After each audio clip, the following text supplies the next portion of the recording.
Okay, good afternoon. So, our last topic before your first quarter exam is we are in week 9, so principles, tools, and techniques. So these are the objectives. So the first is identify the principles and tools in creating a business and explain the 4 ways to form a business. Then distinguish between small, medium, and large businesses and apply the SWOT analysis as a tool in creating a business opportunity. So here, a business is just a small portion of an industry. So it is an undertaking by a person or a group of persons who are partners, or for those businesses that has a partnership type of business, or stockholders or corporation who own a juridical entity, that's why known as corporation. Its main objective is to earn profit for the owners. So the main objective of business is to earn profit.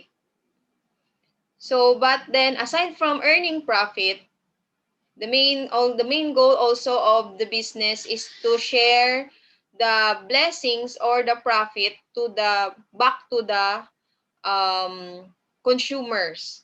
So that's why there is a they are required all businesses are required to have a corporate social responsibility. So if you notice in a corporation or any businesses, they have an outreach program or community service, or they have their own foundation as part of their corporate social responsibility.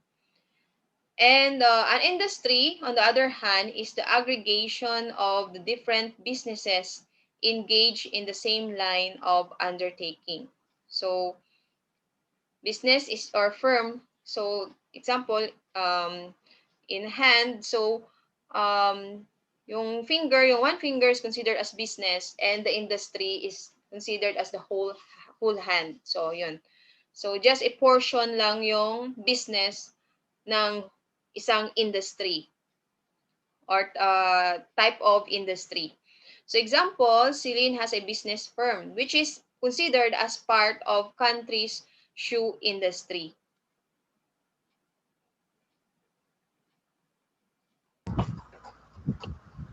So for a person put up a business, it is essential that an industry analysis first be made.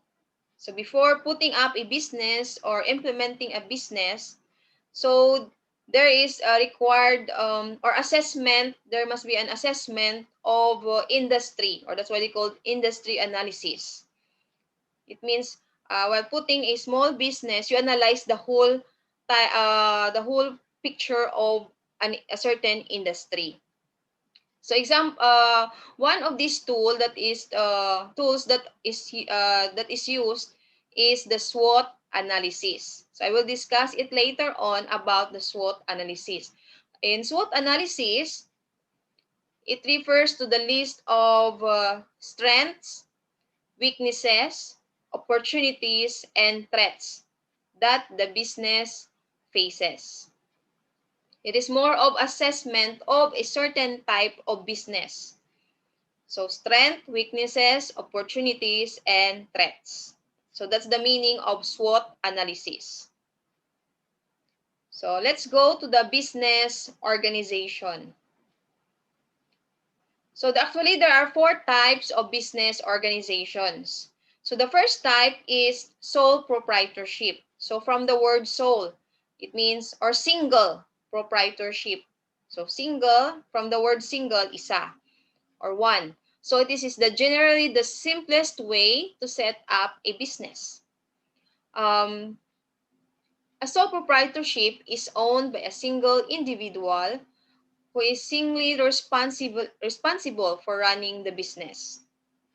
And it means all the responsibility, liability, and all the operation is handled by one person. That's why sole proprietor, or the owner, the term that is used for sole proprietorship is it is owned by a single or sole proprietor.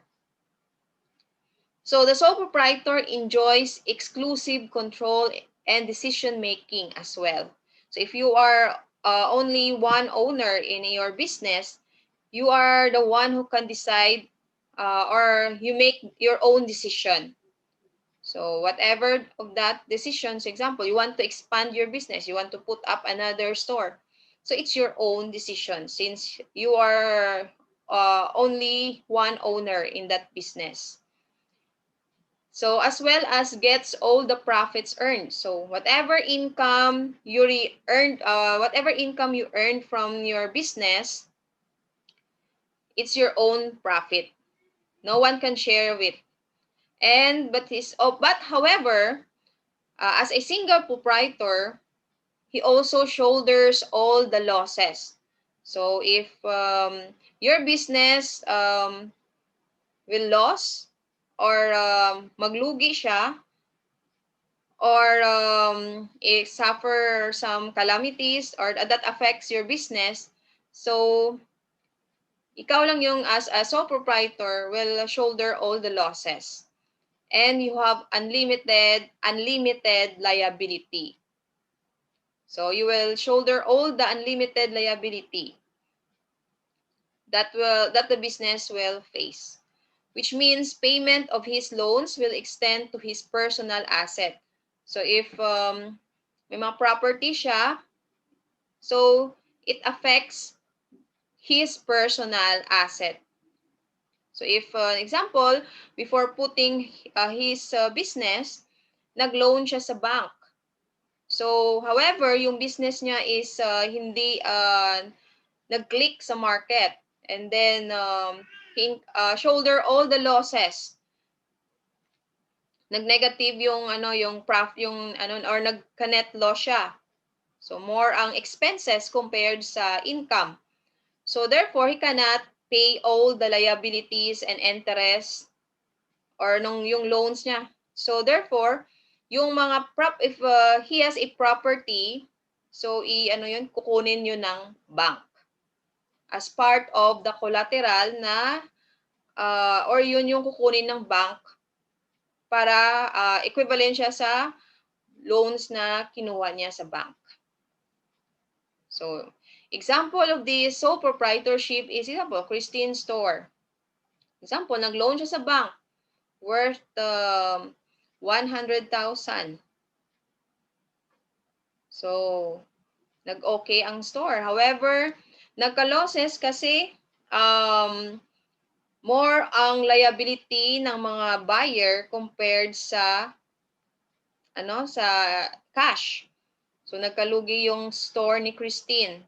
So hindi na siya makabayad sa bank. That's why mayroong property na kukunin yung bank, example yung yung property niya sa store, yung lot niya.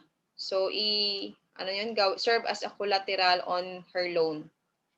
So this is an example of sole proprietorship since there's only one owner who own that business. Okay, so let's go to partnership. So from the word partners. So a partnership is an agreement in which two or more person combine their resource in business with a view of making profit. So since it's a business, so their main target is profit. And then, but the difference between sole proprietorship and partnership is in sole proprietorship, there is only one person who owns the business, while in partnership, two or more person that combine or merge their resources in a business for the purpose of also of earning profit. So there is a partnership agreement that is drawn up and the profits are divided among the partners according to the terms of agreement. So the terms or the legal term agreement in partnership is they have a articles of co-partnership. So wherein in articles of co-partnership, it states all the agreements of all the partners, and the name of the partners, the duration or the time of their business. So all the agreements of partnership. So you can it states there in the articles of co-partnership. Also the divided of profits also state there, and also the contribution of each partner. Because in a partnership, there are two types of partnership. So the first is the general partnership, from the word general.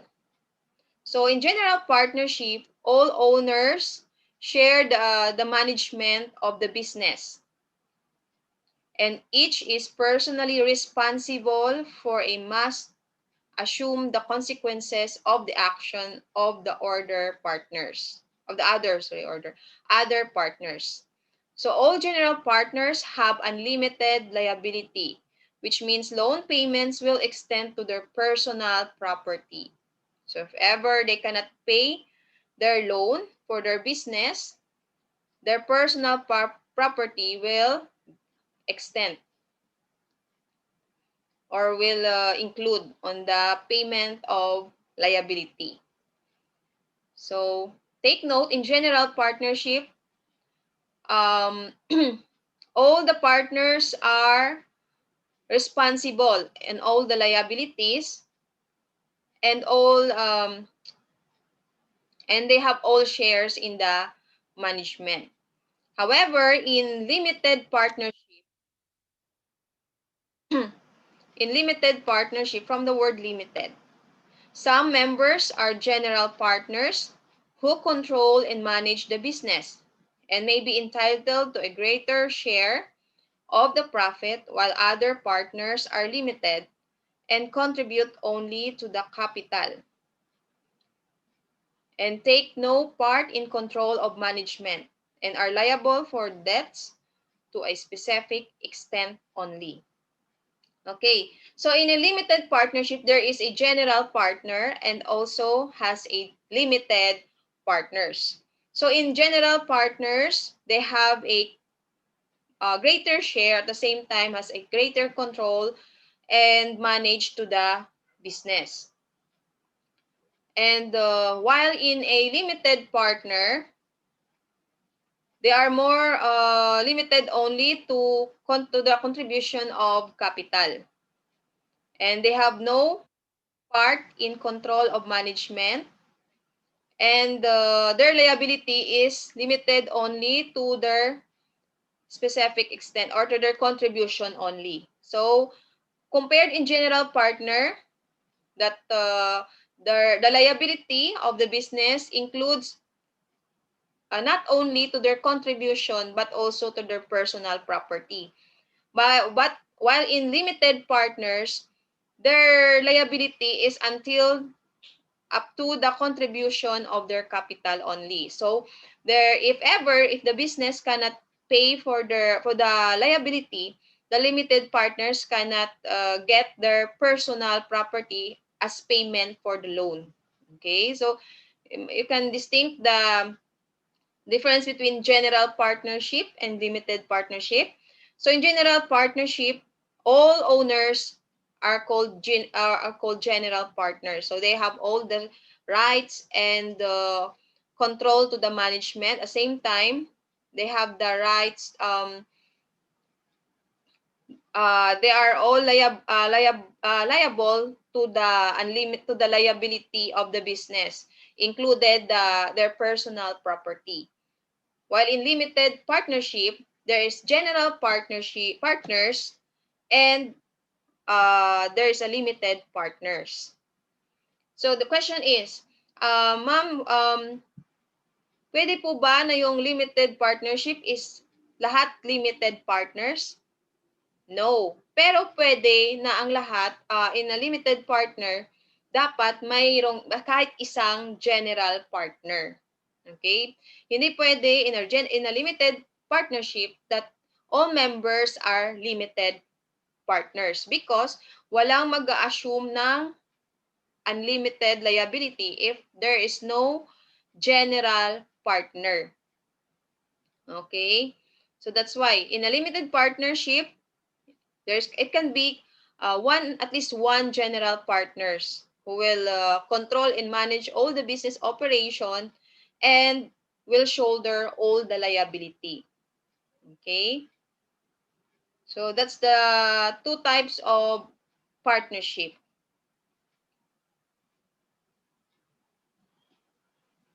So example of partnership here is the SGB or Sisip Gores, Bilayo and Company, which is a Philippine multidisciplinary professional service firm. So here, SGB Company has employed over 3,000 professionals, which include different professions, CPA or Certified Public Accountant, legal professionals or lawyers, economists, human resource professionals, engineers, statistician, and financial analysts, and other business and technical experts. So they are multidisciplinary professional service firm or service company. So these are all the professionals that employed in SGB is considered as partners. So this is one of the examples of partnership.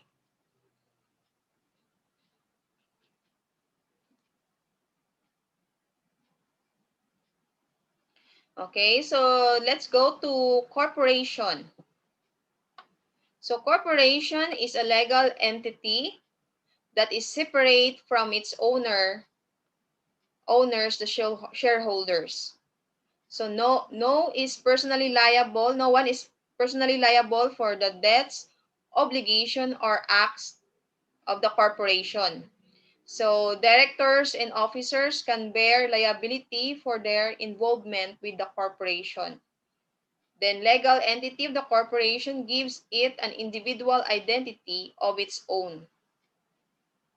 So corporations normally can exist for the life of 50 years, which is renewable for another 50 years.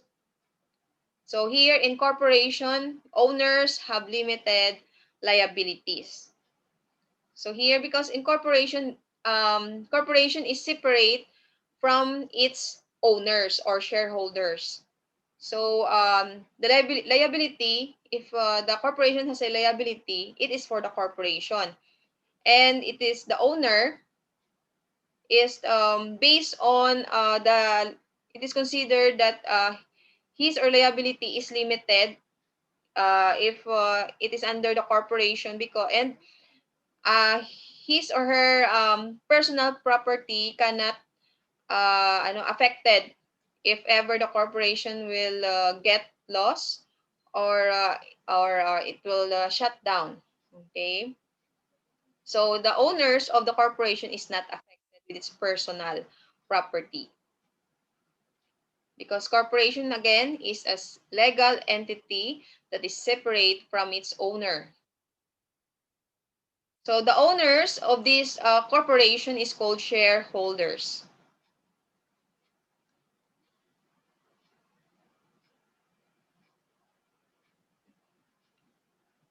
Okay, this is an example of different companies who is considered as a corporation.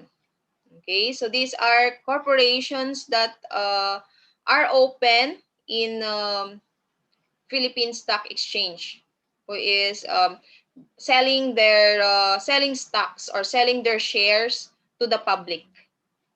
Okay, so if you see in the Philippine Stock Exchange, you can see the prices per share.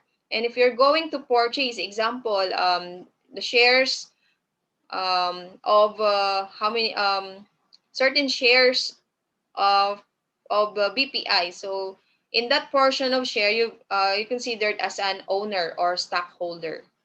So these are the example of different corporations or different companies who is considered as corporation or under corporation. Okay, then next let's have cooperative.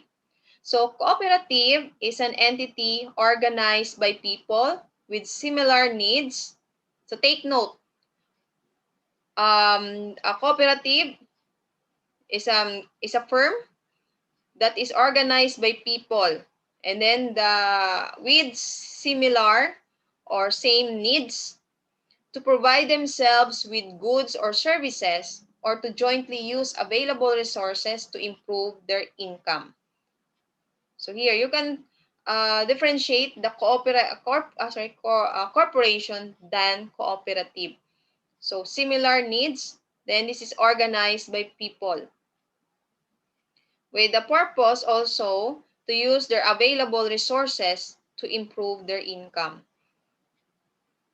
Okay, so that's why if you see a certain agency or firm that is considered as cooperative, so example of cooperative, so if you have a town or barangay that has a co-op, or a certain school or university that has, or even kahit ano yung mga government agency, they have um cooperative wherein they contribute also their shares, and they considered as a members of the co-op.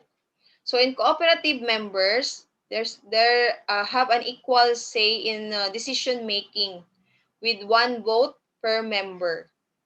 So regardless of number of shares held, there is open and voluntary membership, and surplus earning is returned to the members according to the amount of their patronage.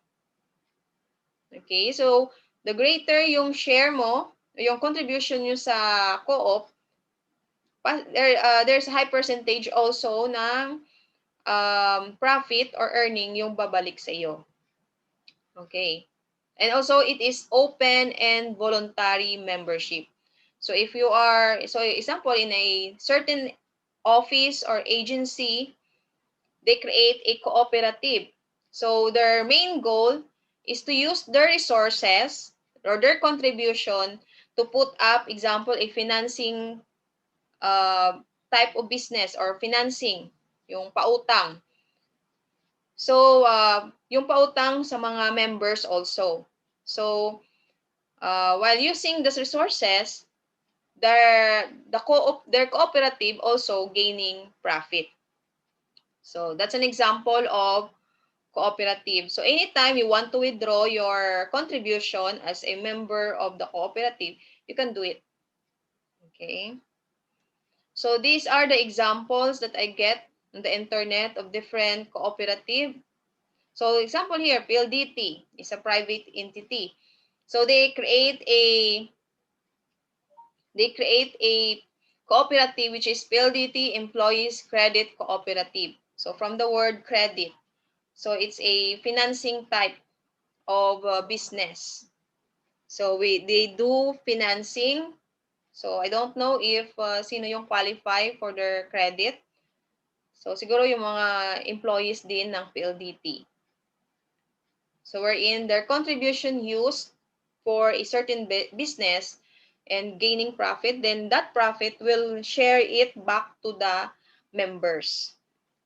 There is also one cooperative insurance system of the Philippine Life and General Insurance.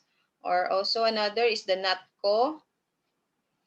And also here, if you see the example, the Bureau of Jail Management and Penology Multi-Purpose Cooperative. So they also, so Bureau of Jail Management or BGMP is a government agency which has a cooperative also. So they have a similar needs, and it is organized by group of people. So this is an example. These are the example of cooperatives. Okay, questions about types of business or form of business?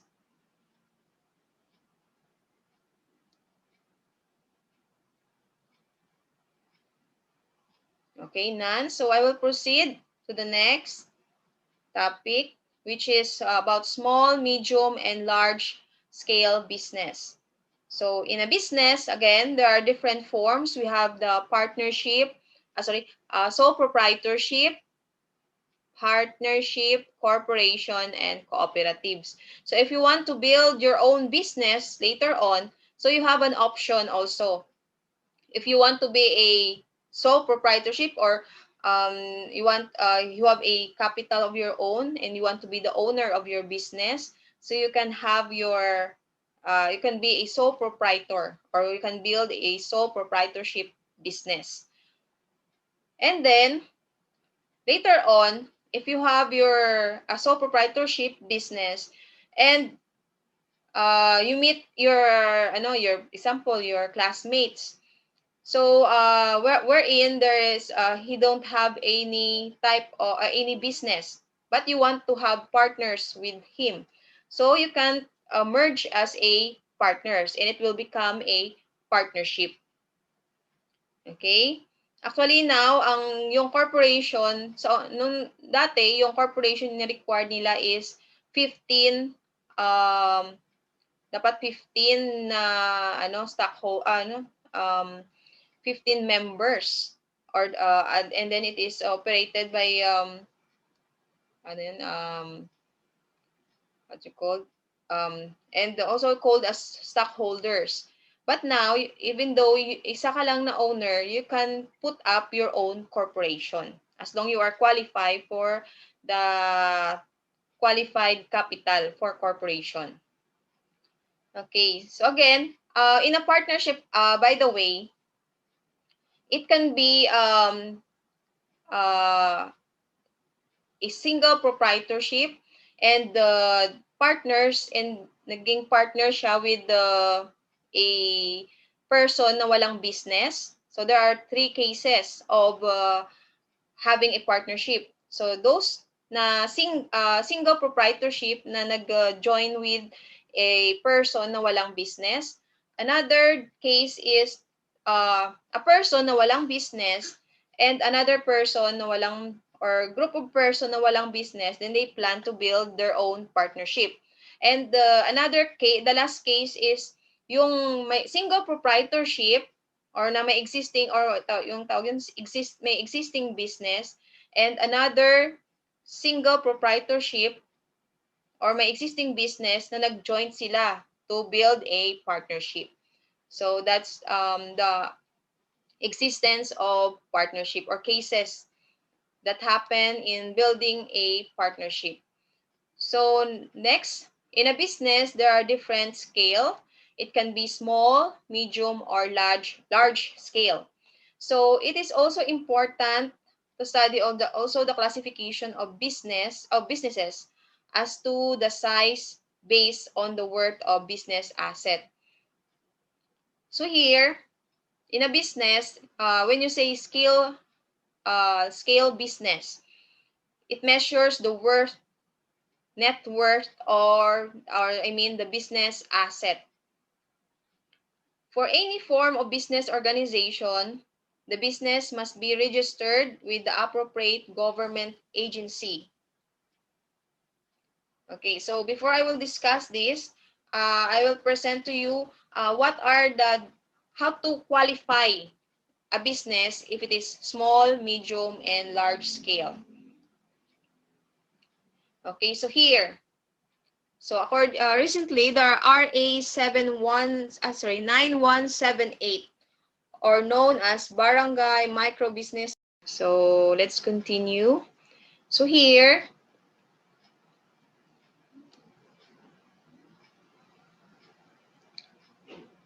in RA 9178, so this is the measurement or basis to identify if the business is a small, medium, or large. So actually there is also here, they include the micro. So in micro scale or micro type of business, if you have a total asset of below 3 million. So if your business has a total asset of below 3 million, your business is considered as micro. And if your asset has a total of 3 million won to 15 million. So your business is considered a small business. And if medium, so 15 million up to 100 million. And above 100 million, it is considered as large scale business. So if start pa lang kayo, your business considered as micro. So this is their categories or scaling in terms of business. So here, when we say asset size, this is the total asset inclusive of those arising from loans, but exclusive of land of which the particular business entity's office, land, and equipment are situated. Okay. Total asset inclusive of those arising from loans but exclusive of the land in which a particular business entity, office, plant, equipment are situated. Okay, so wherein asset is equals to, diba, liabilities plus your capital. So this is the measurement of that a business is considered to be micro, small, medium, or large.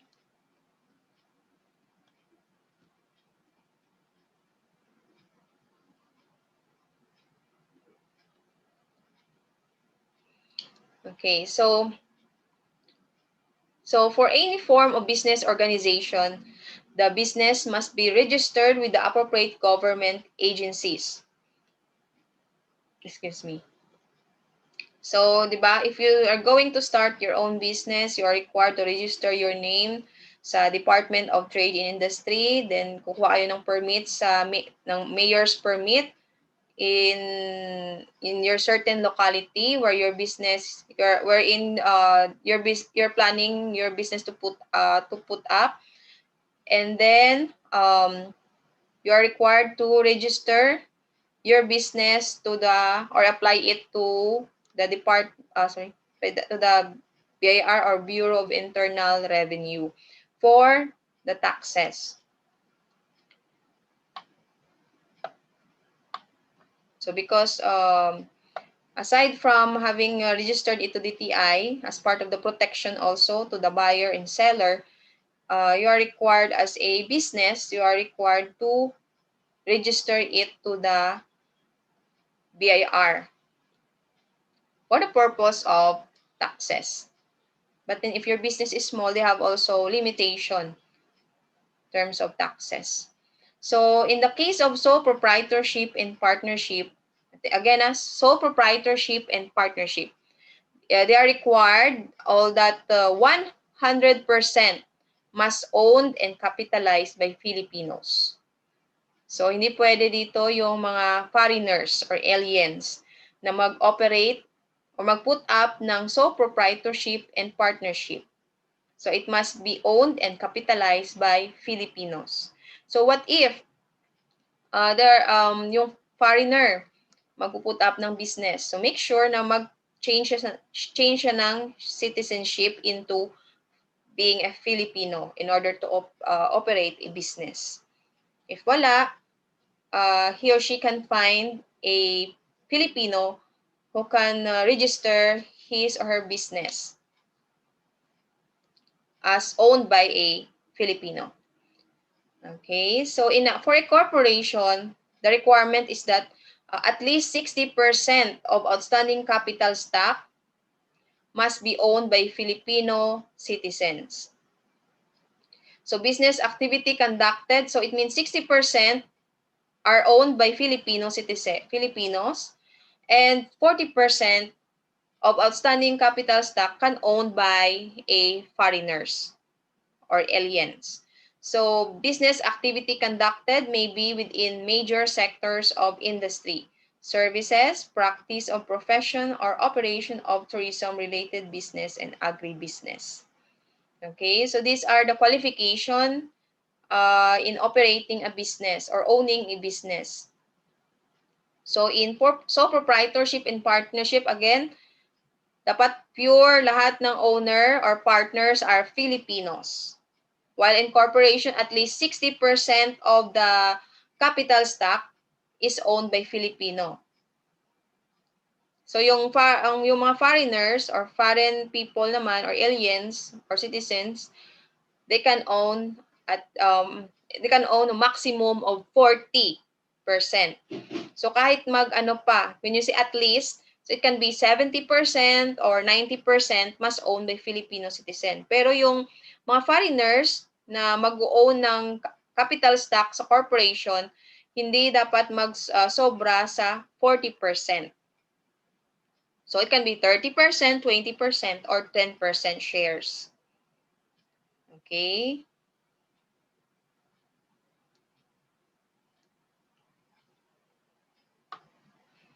So here, so it's in 2009, wherein there is the percentage of number of establishment. So if you see, it's about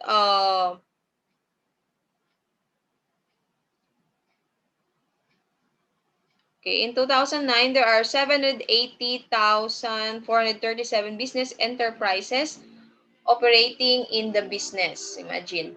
And it's 99.6% are considered as micro, small, and medium enterprises. And about 0.4% are in large enterprises. So if you see on the pie graph, in the number of micro, small, and medium enterprises, which has a 91% of these, or 91%, are under micro enterprise. So when you say micro, those businesses that are below 3 million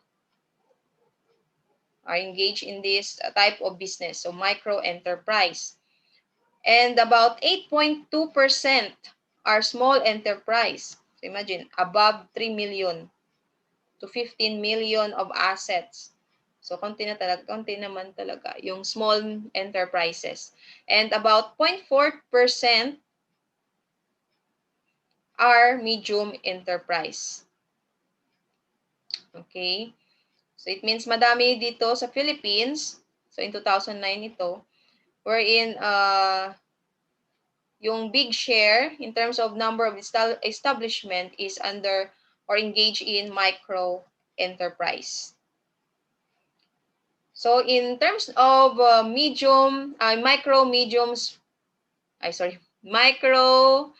small, medium enterprises, since ito yung pinakadaming percentage of establishment or yung businesses na under sa MSMEs. So this is the share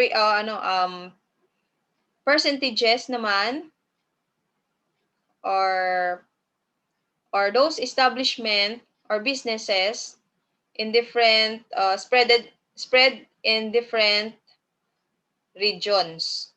So if you see yung malaking shares or nag-establish using the or engage in micro, small, medium enterprises is the NCR. Okay?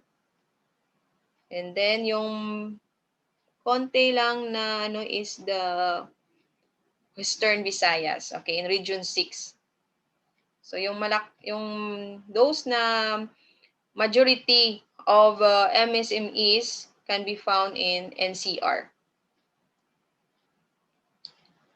Okay, at then yung pinakamaliit na number of establishment na nag-operate using a micro, small, medium enterprises is on Region 6. Okay. Okay, so any question with about the small, medium, and large scale business? So here, if nag-start pa lang kayo ng business and mostly below 3 million yung capital, so your business is considered as micro. micro business, micro enterprise. Okay, then let's go to, or let's proceed to the business tool na, or common business tool that used in assessing the business using the SWOT analysis.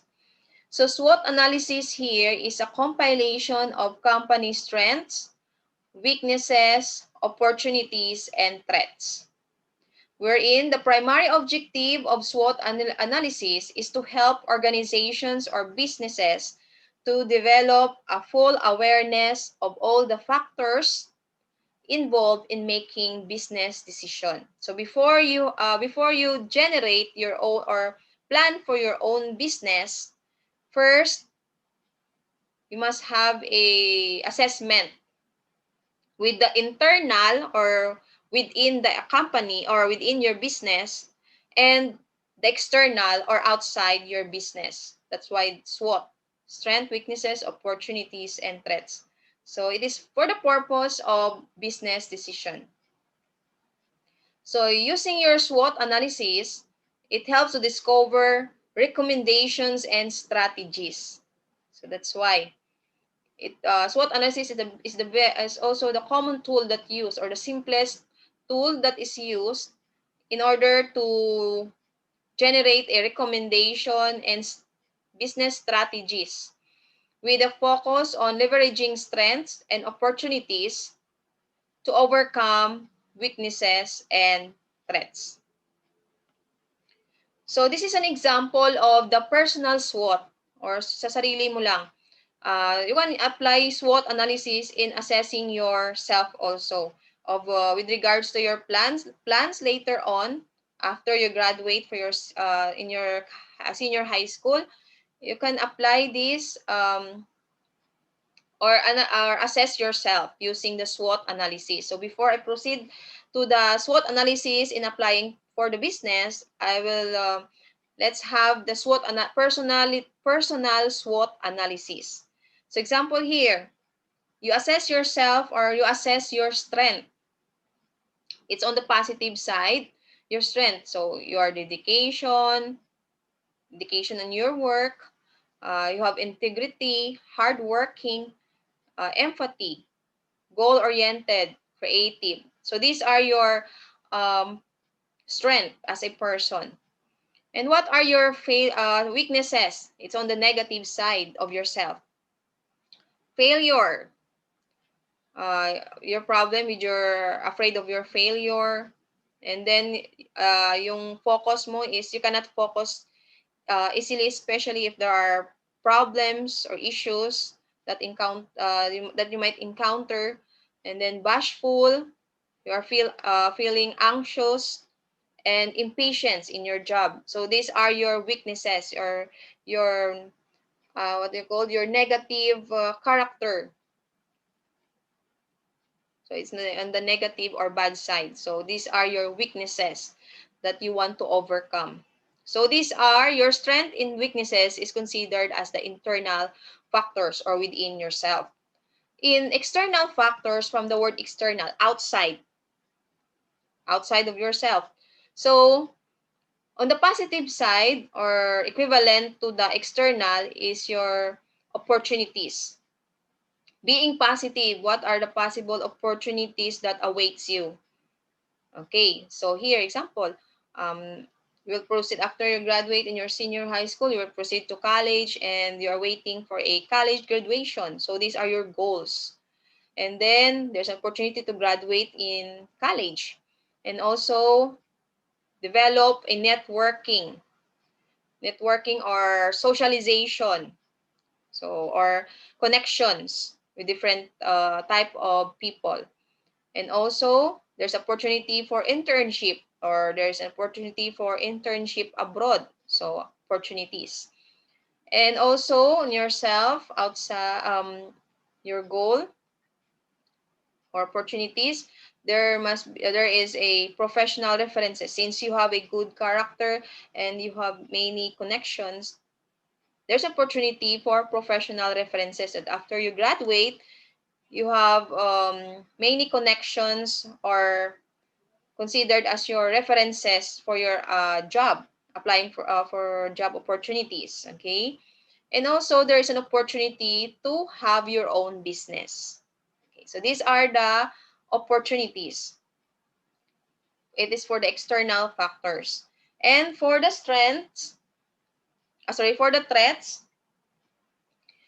it's on the negative side, which is equivalent siya sa weakness, pero on the external factors. So threats. So there's a possible risk. So in every decision or action, there's always a risk. Then the threat also is your personal health. Baka hindi makaya ng katawan in your possible in your job or in your while working, while studying, while working and studying. So consider also the threat in personal health. Also job market. So there's possibility that since if you're going to take a example business course, so there is a threat in terms of job market because many are graduates of business. Okay, business related courses. So there's a high uh, demand for jobs in business. A high demand. Okay, so job market is possible a threat. Now later on, if you're going to apply, you have many competitors in a certain in the certain field. And then other graduates, yes, it's considered as your competitor. And also, there's a possibility na yung supply for business courses, business jobs, for example, mag-limit na siya because madami yung mag-graduate. So that's what happened to yung course ng nursing, I mean. So because madami na yung mga nurses, so you know the supply and demand affect niya. So it's considered also part of the threat. Na if madami na yung demand sa yung supply ng mga nurses, so yung demand ng mga hospitals, so naglilimit na. So there's a possibility that affects also the salaries of nursing of the nurses, and also there are many unemployed nurses because of the high supply of nurses or yung mga madami yung nag-graduate ng nursing. So that's the effect in the supply and demand. And also another threat is the economic environment. So that's another example of this. Yung ngayong situation, we have a pandemic. So there's a possibility also na mahirapan ka to find a job because madaming businesses na nag-stop operation or nag-shutdown or nag-reduce ng number of employees. So it will count to the threats or as part of your assessment of yourself. Okay, so this is an example of personal SWOT analysis that you can apply on yourself. So here, next is how to conduct a SWOT analysis for small businesses. Okay, so in strength, always think, what do you do well? So what are the strengths of your business compared to your competitors? Okay, then the weaknesses, where do you need to improve? So, and then for opportunities, which is outside, what are your goals? That gives opportunity for your business. And then for the threats, what obstacles do you face? Okay, so these are the questions or the guided questions in assessing the strength, weaknesses, and opportunities and threats of your business. Okay, so here, this will be also a guide to identify the strength, weaknesses, opportunities, and threats of the business. So under the strength, things your company does well. Also, the qualities that separate you from your competitors. considered as that your distinction compared to your competitors. What are the qualities you have that your competitors do not have? And also, the internal resources such as skilled, knowledgeable staff. So it will count on your strength. If you hire experts or knowledgeable employees or multi-talented employees, okay, that are considered as an asset on your company or business. Then also, tangible assets. When you say tangible, those assets that you can see, intangible, I think. Intangible assets. So it includes your intellectual property, okay, your capital, the technologies. So it will count under your strength. And then under your weaknesses, the things that where do you need to improve? Okay, here. So under weaknesses, things your company lacks. Yung kulang. That can be that what the competitors offer that your company do not have. Then things your competitors do better than you. Then what are the limited resources you have? It will count on your weaknesses. Then unclear, unique selling proposition. Okay, so it can considered under weaknesses. Then for opportunities, so again, what are your goals? So here under opportunities, an underserved market for specific products. Then you assess here in the under the opportunities, underserved markets for specific products. Then few competitors in your area. So there's an opportunity also. Example, if there's no one selling, what do you call, selling,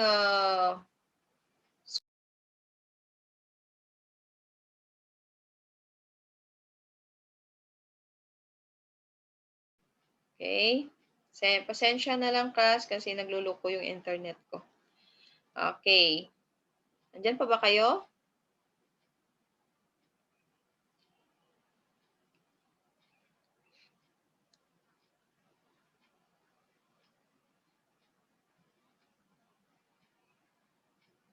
Okay. So I will proceed. Again, for the opportunities, what are your goals? So here are the example or assessment that you considered. So underserved market for specific products. Also opportunity for your business if there are few competitors in your area. So when you assess for your business, it is considered as an opportunity if your locality or your barangay or your town has selling products or services, you should think pala yung anong product na hindi pa ino-offer sa market. For example, meron you know what ano yung example? Example in your barangay, wala pang laundry shop or water refilling station. So this will help you assess or this will guide you on your opportunity that will count as an opportunity for your business to put or on yourself to put up a laundry shop or a refilling station. So you assess if it is count as an opportunity for you if you put up a laundry shop if there are few competitors that are present in that area. And then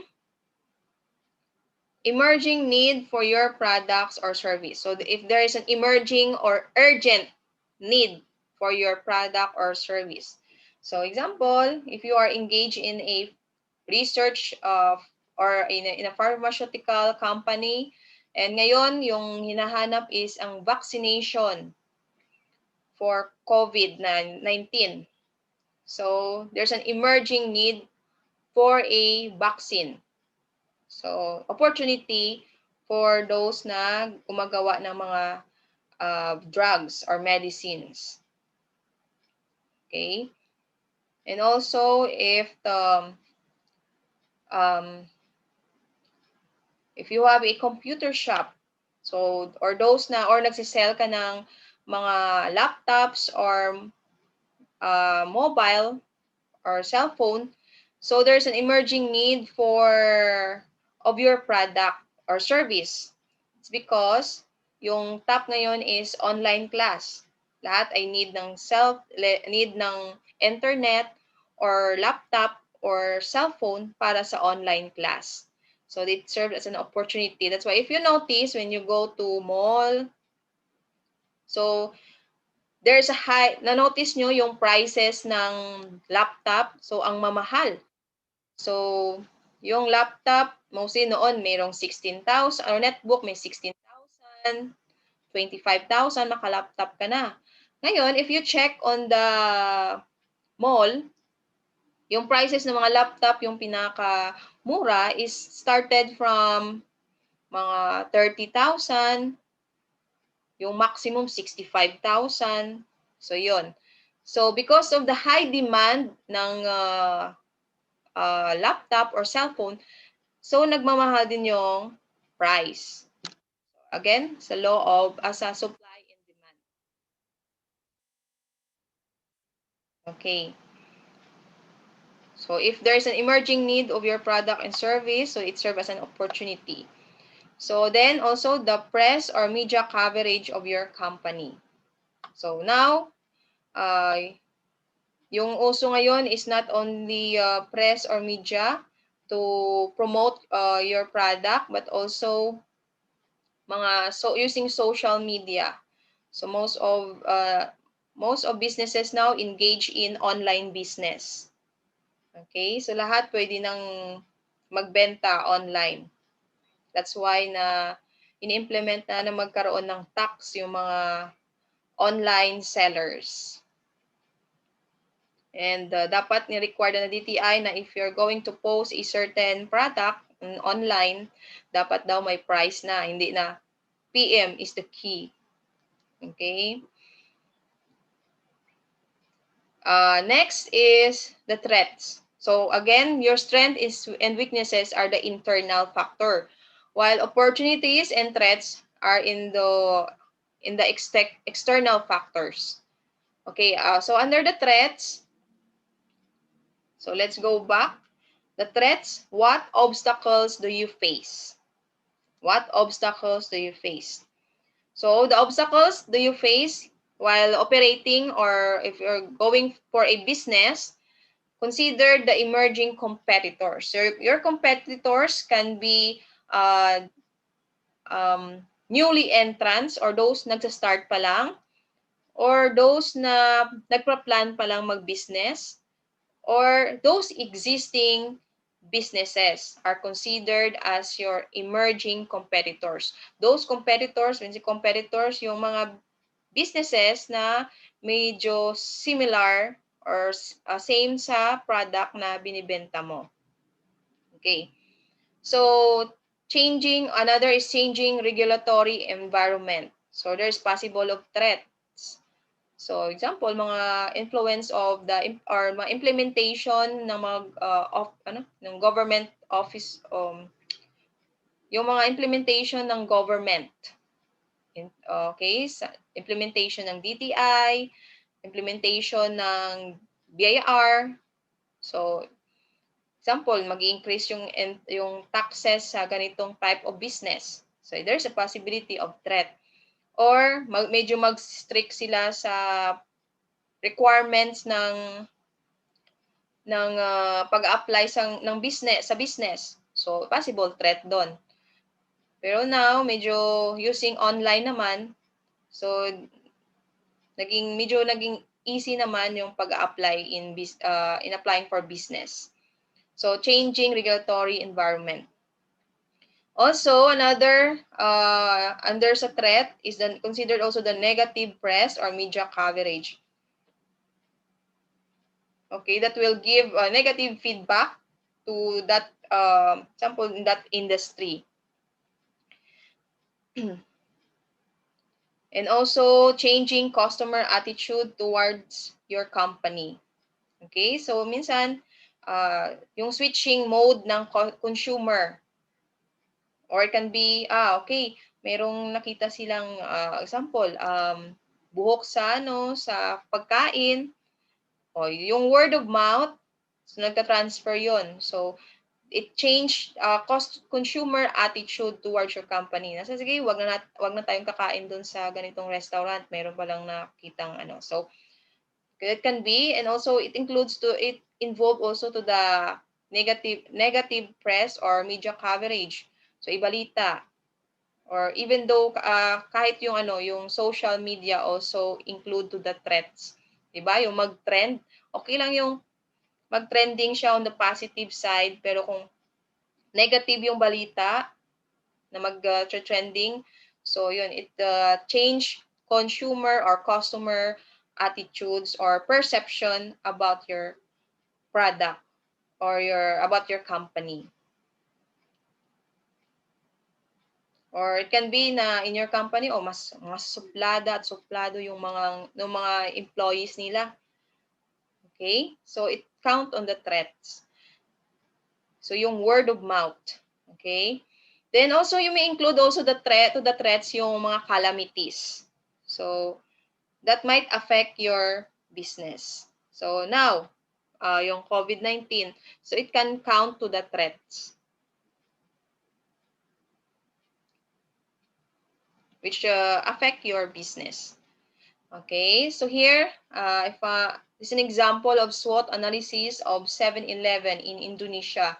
So the strength of 7-Eleven, so they have strategic location, variation of product, so variation, or they have many products, varies or different products, and they have good service quality, has a strong brand name, Wi-Fi availability, and they have chair and table for their consumer or customers. So these are their strengths as a business. Their weaknesses, most of the guests is teenager. So when you say teenager, so medyo limited lang yung income. And lack of hygiene. So doon yung nakita nila sa 7-Eleven sa Indonesia. So limited parking lot, and yung mga product is expensive. Yes? Diba? Compared nyo sa ibang store, sa ibang, if you compare it to mall, so mas mahal yung 7-Eleven. So these are the weaknesses of 7-Eleven. The opportunities for them is because of the large population that is located in that place.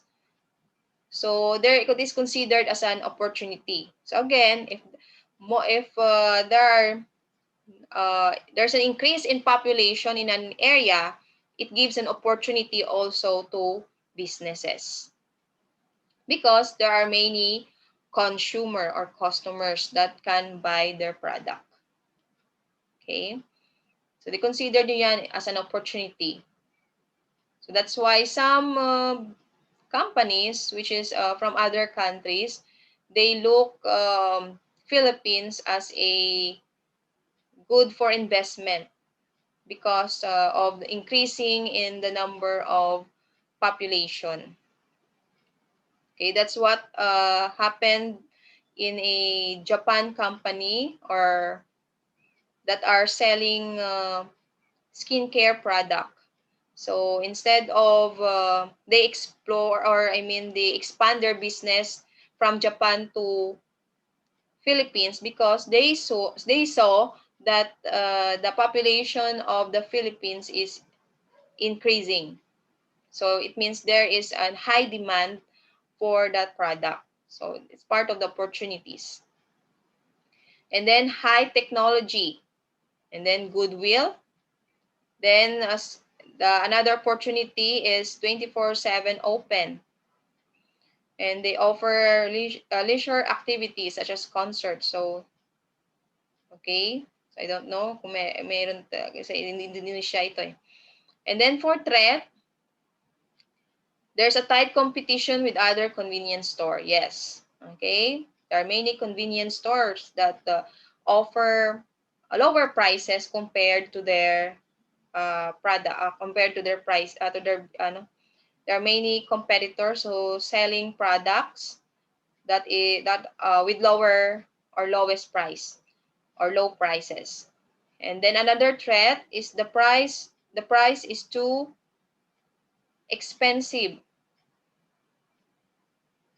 make sales decrease. So because of the impression that the prices is expensive, so there's a possibility na considered siya as threat. So this is an example of SWOT analysis in 7-Eleven. Another example of SWOT analysis in a salon business. So here, in salon business, so their strength, they have excellent customer experience, good high footfall location, so then strong knowledge of hair straightening, then large range of services, so it wherein they have many services offered aside from siguro may mga manicure pedicure pa sila, and then they have or massage, and then they have extended opening hours, so instead of example until 8 p.m. so until sila siguro 12 p.m. Okay, so extended opening hours.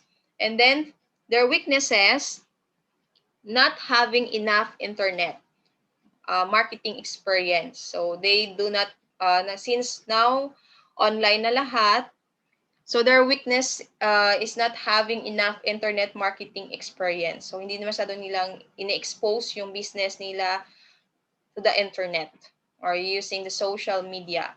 And still using paper appointment book. So hindi pa sila techie or high-tech. So 'di ba? More of login pa sila.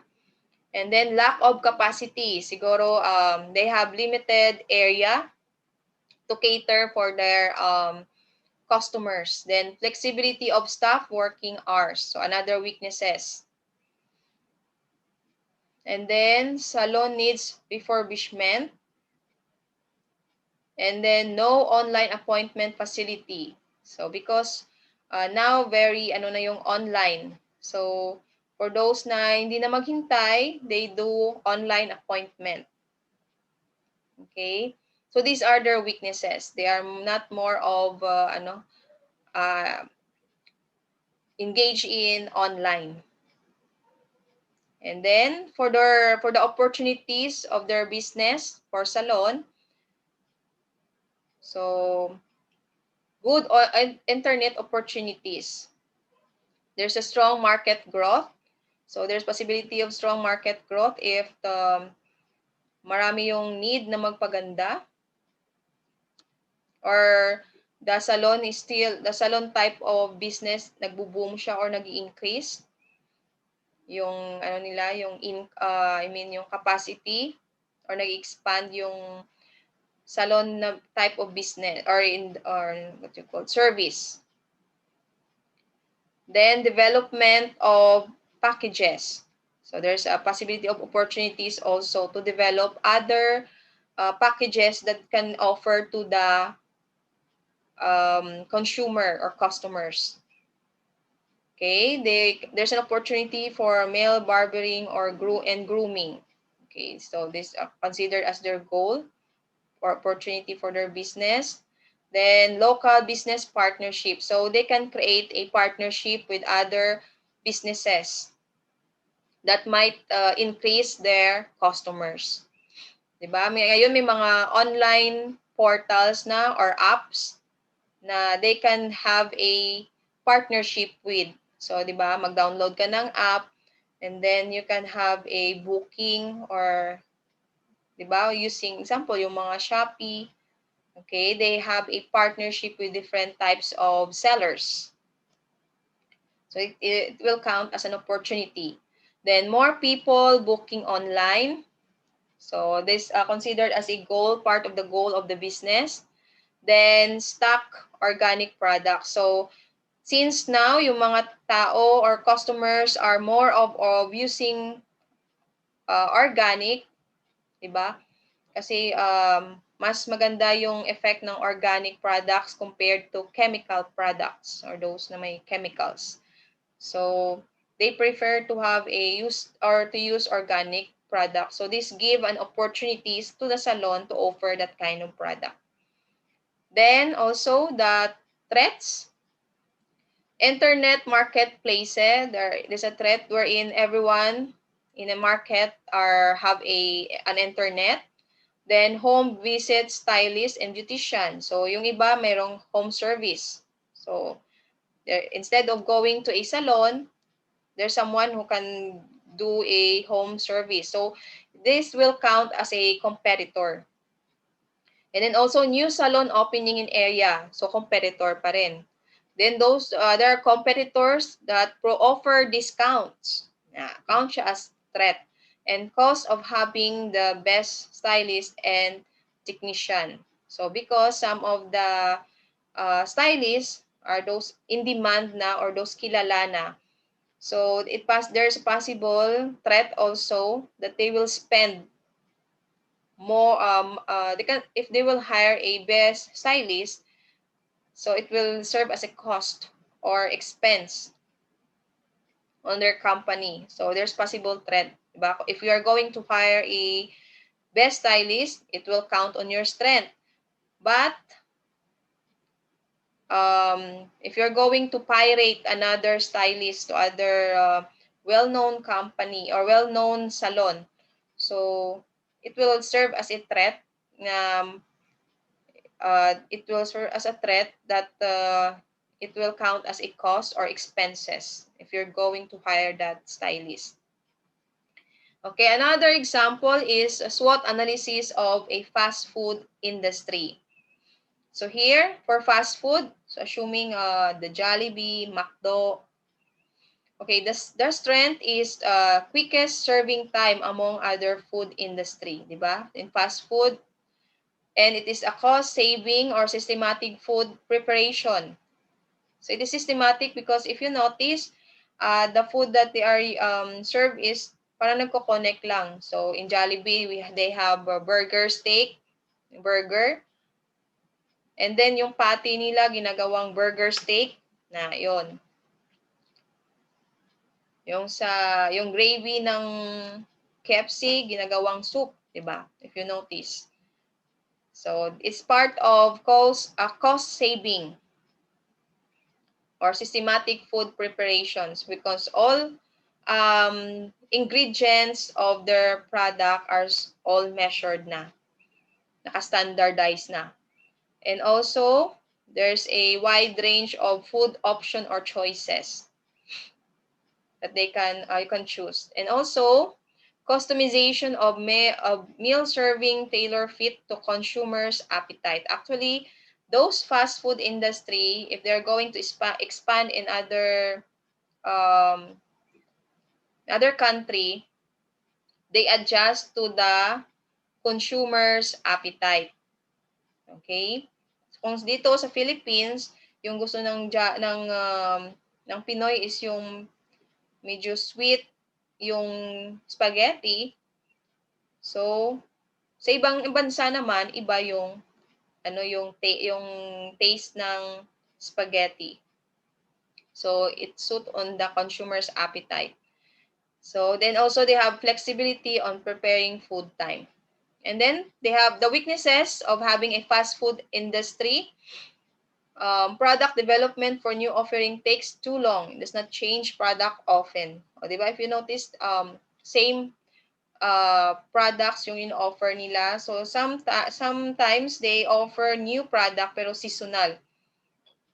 Because to parang product testing muna. And then known to serve unhealthy meals. So, this is part of the weaknesses of fast food. Then limited menu offered to consumer. Then there's a high employee turnover or in terms of operation because not all can stay in that kind of yung type of work. Okay? So, dapat mabilis kang, di ba, gumalaw.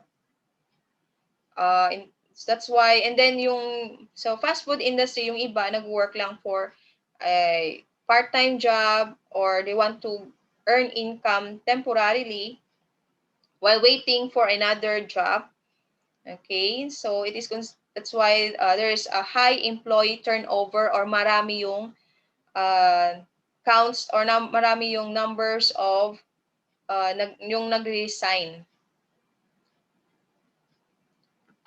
So because ginagawa lang nilang yung fast food industry as part of their training ground, di ba? So most of those are working students. So para magka-income, so mag-apply muna sa fast food because madami yung demand ng crew sa fast food. Pero marami din yung nag-resign din to look for better opportunity. And also, for the opportunities for fast food, there's growing Philippines economy per capita. So, because of yung maraming businesses na ngayon nag-open na fast food, nasa fast food industry. So, it help also the Philippine economy. And also, continuous product and service expansion. So, di ba, if you notice, the fast food, mabilis yung pag-expand. So, nagulat na kayo, ito may nag-open ng Jollibee or any fast food industry or McDo. Nag-open si McDo dito ng area, sa bandang dito, meron namang Jollibee. So, there is continuous product service expansion. And also, part of the opportunity for fast food, adaptation on product and services to culture and tradition. So, they adapt.